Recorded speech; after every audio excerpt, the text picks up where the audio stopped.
Have you been thinking about playing music as a living, but you weren't sure how to get started? I'll show you how. Let's dive in. Today we're going to be talking about how to get started with your music career. I've included some resources that I highly recommend picking up down below in the description, so check those out. And make sure you click subscribe and ring that bell so you get notified when I make a new video. So let's get started. Hopefully you've watched through the 5 things that you need to know before you get started video. These are a series of questions that I think are really good to ask yourself. First, what is your why? Why do you even want to do this? I think that's super important before you get started, knowing what your motivation is. 2, how do you define success? Success for every person is going to be a little bit different, and you knowing what success looks like to you may change over time, but it's going to help you know what you're shooting for and why. 3, what are you willing to even give? Knowing what your boundaries are is extremely helpful. The music industry has a tendency to take, and you'll see so many opportunities that could be something big, and you'll learn over time how to sift through those things. But knowing what your boundaries are is going to really help you to make good decisions for you and for your family. 4, how far are you willing to go? And this kind of plays in and works in relationship with number 3. Again, it's about boundaries. Knowing what you do and what you wouldn't do is extremely important.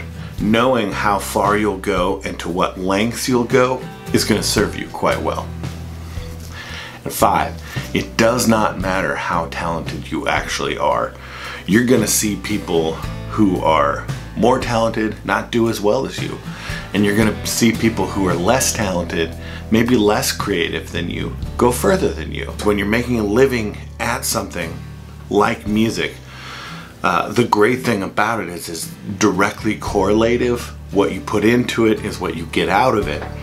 And hard work definitely pays off. And nobody should be working harder than you. You are your best advocate. There are so many variables that go into the music industry, that go into any individual's music career. It can be really damaging to play the comparison game. The better that you focus on you and who you are and what you're doing and why, the greater chance for success and happiness you'll have. Alright, so let's dive in. We've talked about the 5 things you need to know before you get started. Hopefully you've watched that video, you've thought about these questions, so let's take the next step and start thinking about what you need to do to get started. You hear in the music industry a lot the word authenticity. Be you. It's your best superpower. It's your best weapon. It's your best tool. No one else is you. Who you are is unique. And when you are being truly you, you are being authentic. Think about the music that you write, the music that you create as being embodied.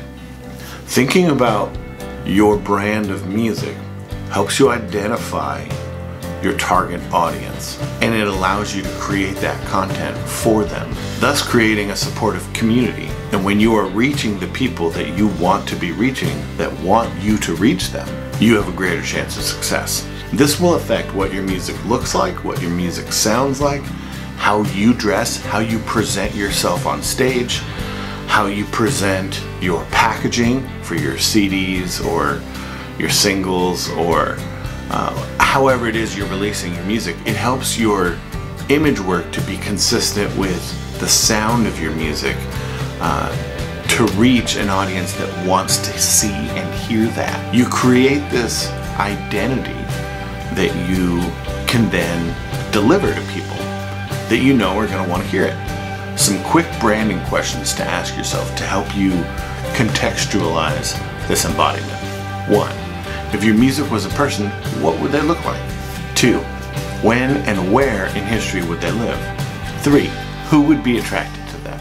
These are some great questions to be asking yourself. So in the description below, I included a couple of books that I think will really help you wrap your brain around how to think of your music, what you're creating, as a brand that you can then package to people to help you tell your story. Okay, next thing we need to be thinking about. What name will your music be under? If you plan to release music under your name, spend some time Googling your name. I know it sounds weird to Google yourself, but you want to make sure that that name is available and there's not too much competition on social media, on websites. Is the domain name even taken? Make sure you can stand out. If you have to compete with too many other people that share that same name, you're gonna find that challenging. Maybe add your middle name as well if you have a more common name. You might want to consider having a band name. There are some challenges that come from this. You're going to want to make sure that that band name doesn't already exist, isn't already trademarked, and has an available domain name or an available name on the social media platforms. Make sure you check before you pick a name. It can save you a ton of headaches. Once you have all of this laid out, you've thought about what your music would look like, you've thought about what it would sound like, when and where it would live, who would be attracted to it, you can start thinking of your music as a package. You can start presenting that music forward and have a better idea of your authentic brand. Thanks again for watching. If you have any comments or questions, don't forget to leave them down below in the comments, or let me know what you'd like me to address in videos coming up. If you got value from this, click the like button. Thank you so much. See you next time.